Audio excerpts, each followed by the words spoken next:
नमस्कार साथियों, math competition class Amit sir की क्लास में आपका बहुत बहुत स्वागत है। साथियों, आज हम इस क्लास में त्रिभुज टॉपिक का थर्ड पार्ट, उसमें हम एक महत्वपूर्ण प्रमेय और उससे संबंधित क्वेश्चन हल करेंगे। आधार आनुपातिक प्रमेय या दूसरा नाम थेल्स प्रमेय।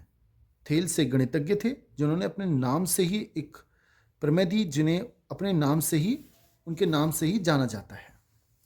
उन्होंने ये कहा कि यदि किसी त्रिभुज, कोई भी हम त्रिभुज लें, यदि किसी त्रिभुज में एक भुजा के समांतर खींची गई रेखा अन्य दो भुजाओं को समान अनुपात में विभाजित करती है। मतलब जैसे हमने BC के समांतर कोई रेखा खींची DE, इसे मैंने DE मान लिया, ये इस अन्य दो भुजा AB और AC को समान अनुपात में विभाजित करेगी। आप एक बार दोबारा सुने। किसी त्रिभुज में किसी एक भुजा के समांतर, चाहे BC के समांतर, तो अन्य दो भुजाओं को, अन्य कौन कौन सी बचगी, AB और AC को समान अनुपात में विभाजित करेगी। अब उन्होंने ये सूत्र दिया, कहने का मतलब गणित में कैसे लिखेंगे कि AD अपॉन DB बराबर AE अपॉन EC, ये उनका सूत्र था। हम इस सूत्र को ऐसे भी काम में ले सकते हैं, AD अपॉन पूरा ले लें AB। ये कैसे आया, दोनों तरफ जब एक एक जोड़ेंगे तो ये आ जाएगा, आप डायरेक्ट ध्यान रख लें, बराबर AE अपॉन AC बराबर DE अपॉन BC। ऐसे भी आप इसे याद रखें, ये दो तरह से काम में आएगा। अगर हमें अलग अलग मान दे, ये अलग, ये अलग, ये अलग, ये अलग, तो आप ये काम में लें। और अगर दे AB, AD और AB और AE अपॉन AC, इस तरह से दे तो हम ये काम में लेंगे। आपको जो दे, ये दे तो इनमें से काम में लें, ये दे तो इनमें से काम में लें। प्रमेय का स्टेटमेंट जो उसके क्या है उसे मैं लिख देता हूं। त्रिभुज में इन्होंने क्या कहा, किसी एक भुजा के समांतर, किसी एक भुजा के समांतर खींची गई रेखा अन्य दो भुजाओं को समान अनुपात में विभाजित करती है। ये थेल्स थ्योरम है। इससे संबंधित क्वेश्चन देख लेते हैं बच्चों। जैसे ये साथियों, ये क्वेश्चन दे रखा है हमें, ये फर्स्ट क्वेश्चन ले लेता हूं। ये LDC 2016 और 2018 में आ चुका है। चित्र आया हुआ था और कह रहा है BD समांतर है। इसमें BD कौन सा है, ये BD है। ये समांतर का चिन्ह होता है, आप ध्यान रखें, समांतर का चिन्ह ऐसे होता है और लंबवत का चिन्ह ऐसे होता है। तो BD समांतर RS समांतर PQ, तब Y और Z के अनुपात क्या होगा। Y और Z में अनुपात निकाल रहा है, अभी हम देख लेते हैं कैसे करेंगे। पहले आप त्रिभुज CBD लें। त्रिभुज CBD में अगर हम इस आधे त्रिभुज को लें तो अब आपको ध्यान से देखें, इस आधे त्रिभुज में क्या होगा, अभी आपको बताया था मैंने कि CP बटा, अगर मैं पूरा लूं CD, वो किसके बराबर होगा, PQ बटा BD। देखें इसे ध्यान से, हमें दे रखा है CP और ये दे रखा है, हमने क्या किया, CP बटा CD और PQ बटा BD। अब इसका मान रखें, CP का मान कितना है 11 और CD का मान कितना हो जाएगा 11 और 11 22 बराबर PQ का मान कितना है, ये PQ का मान Z है और BD का मान कितना है X। तो इसका मतलब X upon Z, sorry Z upon X, इसका मान कितना आ गया 1/2। ये काटेंगे, 11 एकम 11, 11 दूना 22, तो Z अपॉन X बराबर 1/2। ठीक है, अब हम त्रिभुज लेते हैं। कौन सा त्रिभुज लेते हैं, ABD त्रिभुज। ABD में, इसमें भी आप ऐसे ही करें, ये दे रखा है इधर वाला, तो AR बटा AD लें पूरा, वो किसके बराबर होगा, RS अपॉन BD। अब की बार ये आधा चित्र इधर से चित्र ले, सेकंड नंबर का हमने काम में लिया है, इसका मान रखें। AR का मान कितना है 3, AD का मान कितना है 3 और 3 6, RS का मान कितना है, ये RS है, इसका मान Y और BD का मान कितना है X। तो यहां से Y अपॉन X का मान आ जाएगा 1/2। मेरे ख्याल से यहां तक आपको समझ में आ गया होगा। अब क्या पूछ रहा है हमसे, Y और Z में अनुपात, यानी कि हमें Y/Z निकालना है। Y/Z कैसे आएगा, इसे समीकरण 1 मान लें, इसे समीकरण 2 मान लें।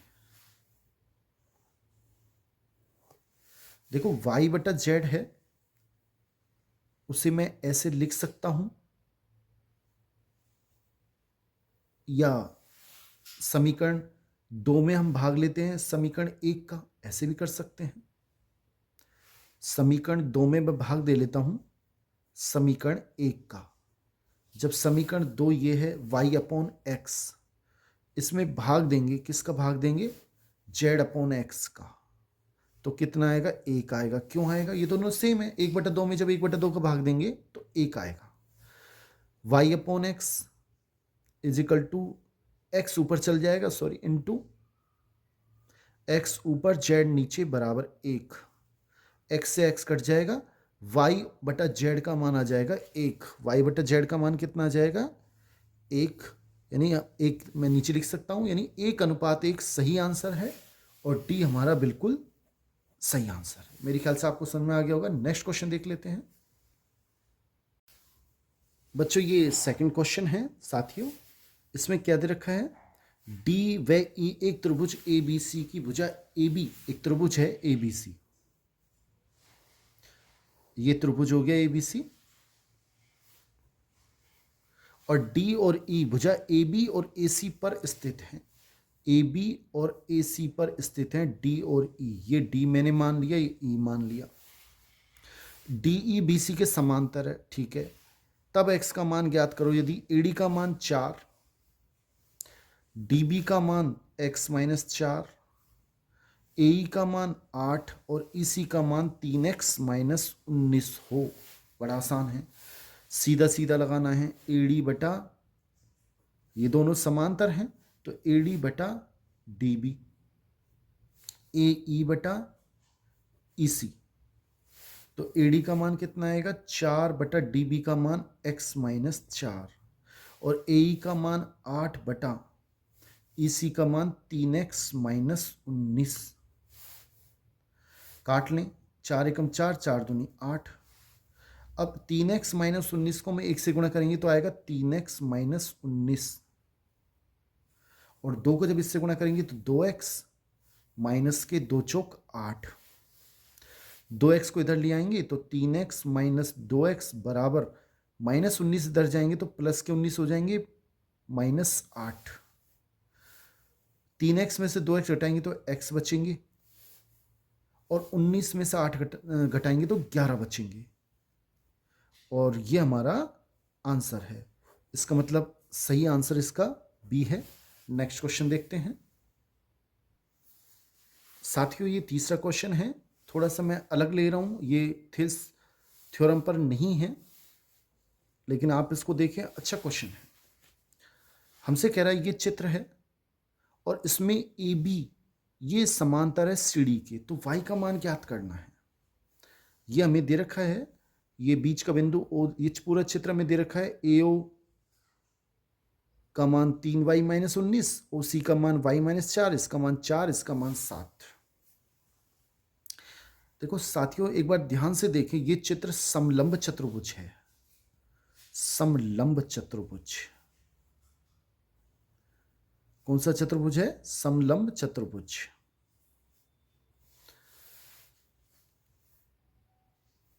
इसमें एक खास बात, कैसे हमें पता लगा समलंब चतुर्भुज है? समलंब चतुर्भुज किसे कहते हैं? जिसमें दो भुजा समांतर हो और दो असमांतर हो। ये असमांतर हैं, आपस में कट जाएंगी, और ये दोनों समांतर हमें दे रखा है।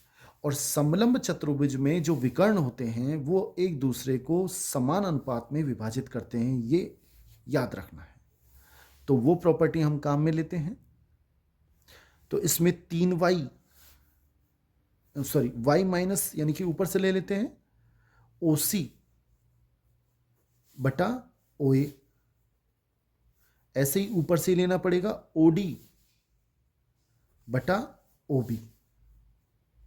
अब OC का मान कितना है? y minus 3। OA का मान कितना है? 3y माइनस 19 बराबर OD का मान कितना है? 4, और OB का मान कितना है? 7। वज्र गुणा करें, इसको इससे गुणा करेंगे, इसको इससे करेंगे, तो पहले इसको इससे कर लेते हैं। तो 3 चौक 12y, 3 चौक 12 और y माइनस 19 को जब 4 से करेंगे तो 19 चौक 76 बराबर 7y माइनस 7 या 21।